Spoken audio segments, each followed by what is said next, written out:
रसूलुल्लाह सल्लल्लाहु अलैहि वसल्लम के दौर में एक औरत गई थी ना, उसने जाकर सीखा, फिर वो रोती हुई आई हज़रत आयशा के पास कि मैंने तौबा करनी है। तो हज़रत आयशा ने कहा कि रसूलुल्लाह सल्लल्लाहु अलैहि वसल्लम की तो वफ़ात हो गई है। तो उसने बयान किया था कि मैंने जब जादू सीखा तो उन्होंने मुझे मना किया था, और ये आता है आगे कि वो मना करते थे, लोगों को कहते थे कि ना सीखो क्योंकि हम अल्लाह की तरफ से इम्तिहान है, लेकिन लोग फिर भी सीखते थे। तो उसने कहा उन्होंने मुझे मना किया, मैंने फिर भी सीखा, और उसके बाद मेरे अंदर से एक सफ़ेद घोड़सवार निकला और आसमान की तरफ चला गया। तो हज़रत आयशा ने कहा बेशक ये तुम्हारा ईमान था जो तुमसे निकल के चला गया। तो वो मज़ीद रोने लगी। तो बात असल में ये है कि जो कोई भी काला जादू सीखता है वो कुफर की तरफ चला जाता है, और ये एक बहुत ही डार्क वर्ल्ड है, बहुत ही अंधेर नगरी है, जहाँ पे एक बार इंसान चला जाए तो फिर वापसी बड़ी मुश्किल से होती है। अब काले जादू की जो हिस्ट्री है इसको मैं रिलेट करूंगा फ्री मेसन और इल्यूमिनाटी के साथ। आपको पता होगा फ्री मेसन और इल्यूमिनाटी का, अगर आप में से किसी ने किताब पढ़नी है, इन पे बहुत सी किताबें हैं, फ्री मेसन, इल्यूमिनाटी, और इनका बड़ा ताल्लुक है शयातीन के साथ। आज क्यों मैं आपको बताने आया यहाँ पे फ्री मेसन और इल्यूमिनाटी, क्योंकि देखें हर दौर में शैतान की एक फौज रही है इंसानों में से, जिन्नों में से तो है ही लेकिन इंसानों में से भी रही है। आप देखें कि क्या शैतान इंसान की शक्ल में नहीं आ सकता? आ सकता है ना।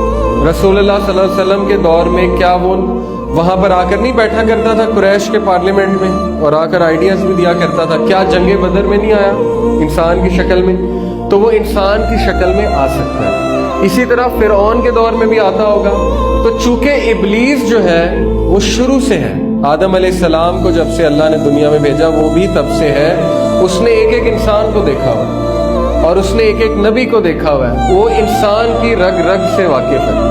उसने जो है वो जंगें होती देखी है, उसने जो है वो ये देखा है कि मुल्क किस तरह बनते हैं, किस तरह तबाह होते हैं। उसको पॉलिटिक्स का भी पता है, उसको एडमिनिस्ट्रेशन का भी पता है, उसे फितना फसाद का भी पता है, उसे ये भी पता है कि हाफिज कुरान को कैसे गुमराह करना है, उसे ये भी पता है जानी को कैसे गुमराह करना है। तो सबका उसके पास प्लान मौजूद है। अब ये जो कौम है फ्री मेसन और इल्यूमिनाटी, ये ग्रुप है बेसिकली। इसकी क्या तारीख है? इसकी तारीख ये है कि सलाहुद्दीन अयूबी रहीमहुल्लाह जो है उनके दौर में एक ग्रुप था नाइट टेम्पलर्स, जो कि इस तरह मुंह ढका करते थे, और ये क्रॉस का निशान, रेड क्रॉस का निशान उनके सीने पे, ये जो कपड़ा पहना हुआ है उसके ऊपर रेड क्रॉस का निशान था। ये लोग एक्सट्रीमिस्ट क्रिश्चियन थे, ये लोग शिद्दत पसंद नसारा थे, और ये मुसलमानों को चुन चुन के कत्ल करते थे। इनसे क्रिश्चियंस भी तंग थे, नसारा भी तंग थे, क्योंकि ये बहुत ही ज्यादा शिद्दत पसंद थे।